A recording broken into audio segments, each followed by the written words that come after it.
ஓம்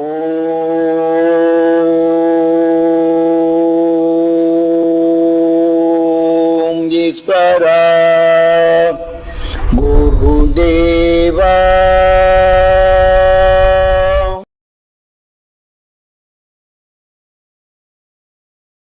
இந்த ஒருவர் மாமிசம் சாப்பிட்டிருந்தா மாமிசம் சாப்பிடாதவருடைய நிலையில் நட்பாக இந்த வகை ஆத்மா போய்விட்டால் அவர்களையும் மாமிசம் சாப்பிடும்படி செய்யும். இதை பார்க்கிற சில பேர் கொஞ்ச நாள் சாப்பிடல, அப்புறம் பார்த்தோன்னே அவங்க சாப்பிடுவாங்க. மாமிசமே அவங்க குடும்பத்தில் யாரும் சாப்பிட்டுக்க மாட்டாங்க. ஆனால் அதே சமயத்தில் அவர் பழகி மாமிசம் சாப்பிடுவதை அதிகமாக பழகிவிட்டால், அவர் உதவி செய்திருந்தால் இந்த எண்ணம் கொண்டு அந்த ஆன்மா வந்துவிட்டால் தன் உணர்வுக்காக இதை இயக்கி அறிவை சாப்பிட வைக்கும். சில குடும்பங்களில் பார்க்கலாம். ஆகவே இதன் நிலைகள் அடைந்தால் அதுவே உணவாக்கப்பட்டு இந்த உடலில் அந்த நஞ்சின் தன்னை அந்த எந்த மிருகத்தின் தன்னை இசைப்பட்டு உணவாக உட்கொண்டதோ அதுவே இது தனக்குள் எடுத்து அது வளர்த்து இந்த உடலை விட்டு சென்றத்தின் அடுத்தாப்படி ஜம்முன்னு ஆட்டுக்குட்டினுடைய ஈர்ப்போட்டத்தில் கோழியை ரசித்து சாப்பிட்டிருந்தா கோழியின் ஈர்ப்போட்டத்தில் போகும். அப்புறம் போய் நேற்று கோழி தின்னு நான் இன்னைக்கு கோழியான தன் கீழிலே நீ எதை எண்ணுகின்றாயோ அதுவாகின்றாய். சிலர் சொல்லுவாங்க இளைஞர்களுக்காக வேண்டி கசு எல்லாம் கொடுத்திருக்காரு சாப்பிட சொல்லி இருக்கான்னு. ஆக நமக்குள் இருக்கும் உணர்வின் தன்மை எது பதிவாக்கியோ அந்த உணர்வின் அணுக்களாக நம்ம விட்டால் நமக்குள் கடவுளாக இருக்கின்றது.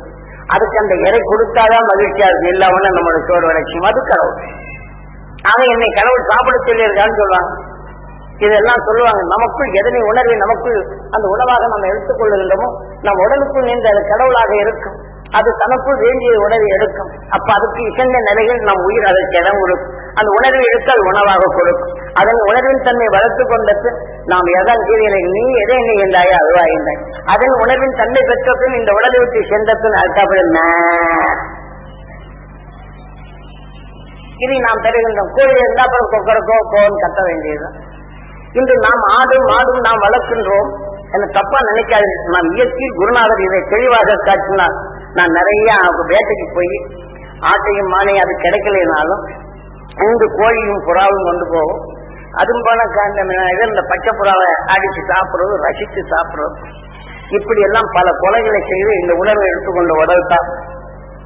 ஆனால் இதெல்லாம் சொன்ன பிற்பாடு நீ உன்னால உழ வேண்டும் என்றால் முடியாது, உன்னால உனக்கு அந்த திறன் கிடையாது அப்படின்னா இப்ப நான் என்ன செய்யறதுன்னு எத்தனை இம்சியோ அதனுடைய நிலைக்கு நீ போய்தான் ஆகணுங்கிறார். எனக்கு பயம் பிடிச்சு ஆட்டு சாமி, இதை எப்படி சாமி நான் காப்பாத்துறதுன்னா இதை எல்லாம் வெந்தவன் மகரிஷி அந்த உணர்வு உனக்குள் பெருக்கி எல்லோருக்கும் அந்த உணர்வு நிலையில் நல்லது நடக்க வேண்டும் என்று என்னைக்கு எண்ணுகின்றாயோ நீ செய்த அந்த உணர்வு இது அதிகமாகி அது குறை இல்லாம நீ சும்மா இருந்தாலும் கூட அங்க ஆட்டுக்கறியை ஏதோ அடிச்சுட்டு இருந்தாங்கன்னா அந்த நினைவு வரும். எப்படியா பண்ண திருத்தனமாவது சாப்பிட வைக்கும்.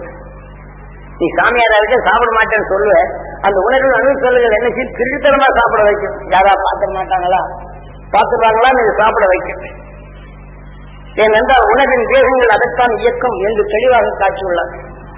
ஆகையினால் இதை போன்ற நிலைகளை நமக்கு உருவாக்கப்படும் போது இன்னொரு உடலுக்குள் அந்த பின் இந்த அணுக்கள் அதை வளர்த்து பின் வெளியே சென்ற பின் இதை மாறி போய்விடும். நம்ம எரியாத நிலைகள் எத்தனையோ மாற்றங்கள் வருகின்றது. இப்ப என்று சாதாரணமாக பைலான்களை எடுத்துக்கொண்டால் இன்று மனிதன் சாதாரண மனிதன் நிலைகளில் வலுவேறு, இந்த பைலானுடைய வலுவேறு இன்றைக்கு எடுத்துக்கொண்டால் விஷத்தின் தன்மை கொண்டே நெஞ்சை பாற்றிடும் கோழி முட்டைகளை அதிகமாக சாப்பிடுகின்றான். விஷத்தின் தன்மை தன் உடலாக்கிய அந்த விஷயம் ஏனென்றால் கோழி முட்டைகள் விஷத்தை தவிர்க்கும் நிலை கொண்டது இந்த முட்டை. ஆனால் இதனை வாயுவின் நிலைகள் வரப்படும் நரம்புகளுக்கு வீரிய உணர்வுகள் கொடுக்கின்றது. ஆனால் மாற்றி இறைச்சியின் தன்மை வரப்படும் போது இந்த உணர்வின் தன்மை அதிகமாக சேர்ப்பான் என்றால் ஜீரணத்தின் சக்தி கிடைக்கின்றது. விஷத்தின் தன்மை உடலிலே படர்கின்றது. இப்ப நாம் இந்த இரும்பை நம்ம எடுத்து வளைக்க முடிய இரும்பு சம்பத்தியால் தான் அடிக்க வேண்டும். கனவுண்ட சம்பத்தியை கொண்டு தாக்க வேண்டும். ஆனால் இத்தகைய விஷத்தன்மை கொண்டு வலுகொண்டவர்கள் இதை எடுத்து சாதாரண வளைத்து விடுவார்கள். ஆனால் அந்த வட்டக்குள் இந்த விஷத்தன்மையை பெற்ற பின் எப்படி மாடு தனது வலுவான நிலைகளுக்கு சமையல் அந்த விஷத்தின் வலுவாக இழுத்துச் செல்கின்றதோ இப்ப இதை போன்ற அந்த பைலான்களை ஒரு 2 பேரை விட்டால் போதும், ஒருத்தனை விட்டாலே போதும். ஒரு தன்னை அல்லது 10 தன்னை வைத்து ஒரு வண்டியை நாம் இழுக்க சொன்னால் இழுத்து விடுவார்கள். ஆக யானைக்குண்டான பலத்தையும் இவர் சேர்த்துக் கொள்வார்கள். ஆனால் நாம் ஒரு கட்டை கொண்டு போட வேண்டும் என்றாலும் முடியாது. ஆக இப்படி செய்து கொண்ட உணர்வுகள் அதுக்கு எங்கே போவார்கள்? இந்த உணர்வின் அலையானத்தில் எதை அதிகமாக சேர்த்தாரோ இந்த உயிர் அதை வளர்த்து அந்த உணர்வின் நிலை கொண்டு இதே போல மாடு, எரும மாடு, இதே போல நிலை இவருக்கு அந்த எருமாட்டுக்கு உண்டான புத்தி தான் இருக்கு. இந்த எருமை தன்னுடைய வலுவை காட்டும், ஆனால் அடித்தால் அதுக்கு தெரியாது. அவருடன் நீங்க பேசி பார்த்தால் உடனே அப்படின்னு சொல்லிட்டு இந்த அவர்கள் அவங்கள்ட்ட பேசக்கூடாது, உடனே அந்த சீரி தாக்கும் நிலையில் தான் வரும். இதுகளெல்லாம் குருநாதர் தெளிவாக காட்டுகின்றார். புழுவிலிருந்து மனிதனாக நாம் தோன்றும் வரையிலும் ஒவ்வொரு உடலுக்கும் ஒவ்வொரு விதமான விஷயங்கள் உண்டு. ஆக இந்த விஷயத்தின் தன்மை கொண்டே தன்னை பாதுகாத்துக் கொள்வதும் தான் உணவாக உட்கொள்ளும் உணவை அது கரையச் செய்வதும் இப்படி ஒரு நிலை. இன்று நமது மனித வர்க்கங்களில் எடுத்துக்கொண்டால் மண்ணின் செயற்கையாக வலுகொண்ட உணவுகளை சுவாசிப்பதற்காக உடல் தசைகளை இயக்குகின்றான். எப்படி உடலில் வலுவை சேர்க்க வேண்டும் என்று அந்த உணர்வின் தன்மை கொண்டு கைகால் அங்கங்களை மூட்டை கட்டி அடிப்பதும் கைகளை ஓங்கி தேழ்வதும் இந்த உணர்வின் தன்மை சிறுக சிறுக எடுக்கப்படும் போது இந்த வலுவின் தன்மை வருகின்றது. இந்த வலுவை வலுவான நிலைகள் உருவாக்கும் இந்த உணர்வின் பித்த சுரவிகள் அதிகமாக சுரக்கின்றது. ஆனால் அதான் சுரக்கும் போது இந்த உணர்வின் தன்மை வலுகொள்ளும் போது சாதாரண நாம் எல்லாம் 1/4 கிலோ மட்டனை சாப்பிட முடியாது. அவன் குறைந்தது 10 கோழியாவது சிறுக சிறுக ஒவ்வொன்றாக கூட்டி அந்த உணவின் தன்மை இந்த தசைகளில் சேர்ப்பான். ஆக அதற்கு உகந்த உணவும் மிருக உடல் கொண்ட அந்த மிருகத்தில் இருக்கும் விஷத்தன்மை கொண்ட உணர்வுகள் இவனுக்குள் சேர்க்க சேர்க்க இந்த பித்த சுரபியும் அந்த உணர்வுக்கு உருவாக்கி மிருகங்களுக்கு எப்படி வலு இருக்கின்றதோ இதே போல இவன் உடலில் தசைகளில் வலு உருவாக்கி சாதாரண மனிதனை காட்டிலும் அவன் மிருக பலம் கொண்டிருப்பான். சாதாரணமா 2 இன்ச்சு கனம் உள்ள ஒரு கம்பியை நாம் கம்பி கொண்டுதான் தட்ட வேண்டும். அதற்குண்டான வலு அவன் தன் கையிலேயே சாதாரண முறுக்கு சொல்ற மாதிரி சொல்லிட்டேன் என்றால் யானைக்கு எந்த வலு உண்டோ இதே போல பல உணர்வின் மிருகங்களை உணவாக உட்கொள்ளும் போது அவன் எடுக்கும் உழைப்பும் இந்த உணர்வின் தன்மை நினைவும் இவனுக்கு அந்த வலு சேர்க்கும் உணர்வின் தன்மை வளர்கின்றது. இப்படி வளர்ச்சி அடைந்தவன் சாதாரண மனிதனை காற்றும் அவன் வலு கொண்டவன் ஆகின்றான். ஆனால் அநேகமா அவனுக்கு நோயே வருவதில்லை ஜாஸ்தி. ஆக நோய் வராதிருப்பனும் மிருகங்களுக்கு எப்படி இந்த விஷயத்தின் தன்மை கொண்டு கடுமையான விஷம் இருக்கும்போது அது மிருகங்கள் தன்னை பாதுகாத்துக் கொள்கின்றது.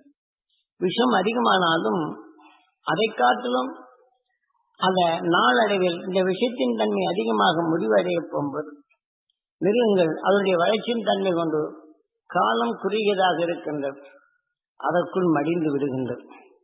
இதே போல வலுகொண்ட உணர்வு கொண்ட ஒரு மனிதன் ஆக வலுவான விஷயத்தின் தன்மை கொண்டாலும் அவனுக்குள் இந்த உணர்வின் தன்மைகள் அந்த விஷயத்தின் தன்மை அதிகரிக்கப்படும் போது இவனுடைய இறுதிய வாயிலோ சிறுமூளை பாகங்களோ அது உடனடியே தெரித்து நோய்வாய்ப்படாதபடி அவன் மடிகின்றான்.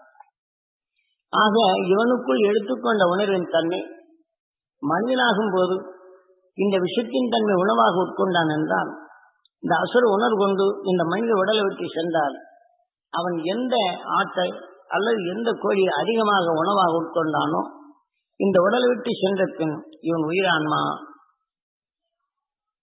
அந்த ஆட்டின் நிலைக்கு செல்கின்றது. பெரும்பகுதி இந்த பயில்வானா இருப்பவர் அனைவரும் கோழியை அதிகமாக உணவாக உட்கொள்வார்கள், மற்ற பறவை இனங்களை உணவாக உட்கொள்வார்கள். பறவை இனங்கள் அனைத்தும் விஷத்தை உணவாக உட்கொண்டாலும் அது ஜீரணிக்கும் வல்லமை பெற்றது.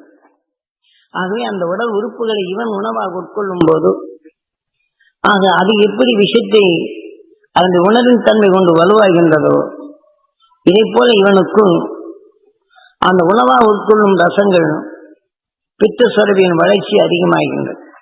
அதன் வெளிக்கொண்டு அவன் அணுக்களில் விஷத்தன்மை பரவும் தன்மை வருகின்றது. யானைக்கு எப்படி வலுவோ புலிக்கு எப்படி வலுவோ மற்ற மிருகங்களுக்கு எப்படி வலுவேறுகின்றதோ இதை போல இவனுக்குள் வலு வருகின்றது. ஆனால் இவன் மிருக குணம் கொண்டுதான் இருப்பான். அவனிடத்தில் ஏதாவது நீங்க சாந்தமான நிலைகள் பேச முடியுமா என்றால் இல்லை. அசுர உணர்வு கொண்டு பேசுவதும் அவனை குறை கூறி உள்னால் அவனை ஒத்த நிலையில் இருந்தால் தாக்கும் நிலையே வரும்.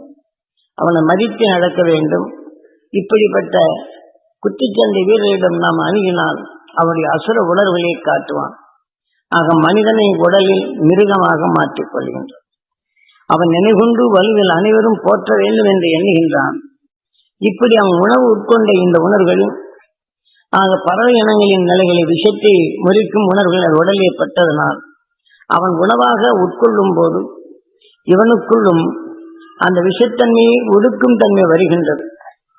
ஆகவே இதை போல வலு கொண்ட உடலுக்குள் அந்த அணுவின் தன்மை சேர்க்கப்படும் போது இவனுடைய நிலைகளில் அடுத்த பிறவி எதுவென்றால் கோழியின் நிலையை பிறப்பான்.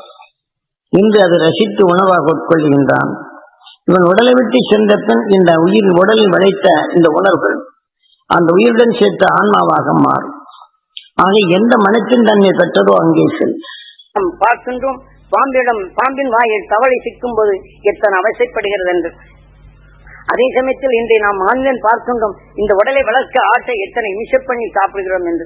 ஆக கடலிலே மீன்களை பிடித்தாலும் அது உயிருடன் போட்டு ஒராக்கி நம்ம சுவைக்க வேண்டிய எத்தனை அவசியப்படுத்துகிறோம் என்று தெரிந்தாலே போறோம். நாமும் மீனமாக பிறக்கும் போது நம்மளையும் அப்படிதான் உராய்வார்கள். ஆக நஞ்சற்ற நிறைய மீனை 4 நாளைக்கு சாப்பிடுவாருங்க, அந்த மீனின் வாசனை தான் உங்களுக்கு வரும். அடுத்தாப்படி சேர்த்தா என்ன ஆகும், மீனோட ஈர்ப்புப்பி நம்ம மீனாதான் பிறப்போம். ஆக நல்ல ஆற்றுடைய ருசி நம்ம இந்த ஈரல் நல்லா இருக்கு, அந்த ஈரல் நல்லா இருக்கு, நல்லா ரசித்து சாப்பிடுவோம். அந்த உணர்வின் மனம் வரும். எந்த ஆற்றின் ஈரலை நாம் சுவாசித்தோமோ அந்த உணர்வின் நிலைகள் இருக்கு போய் அங்கே போய் இந்த உணர்வின் தன்மை கொண்டு நாம் அதை ஆடாதான் பிறப்போம், கோழியாதான் பிறப்போம். ஆக நாம் நினைவது, நாம் எதை ரசிக்கின்றோமோ நம் உயிர் அதை படைத்துவிடும். எதை நாம் இந்த உடலில் நாம் எதை ரசிக்கின்றோமோ அதன் உணர்வாக நம்மை அதே மாற்றிவிடும் என தவறா சொல்லுகிறேன் என்று எண்ண வேண்டாம். ஆக நாம் மகிழ்ச்சியின் உணர்வை நமக்குள் எடுத்து நம்மை தீமை செய்யும் இந்த உணர்வை அதை கொண்டிட வேண்டும், அதை அழித்திட வேண்டும், அதை மறைத்திட வேண்டும். ஆக அந்த உணர்வின் தன்மை நமக்குள்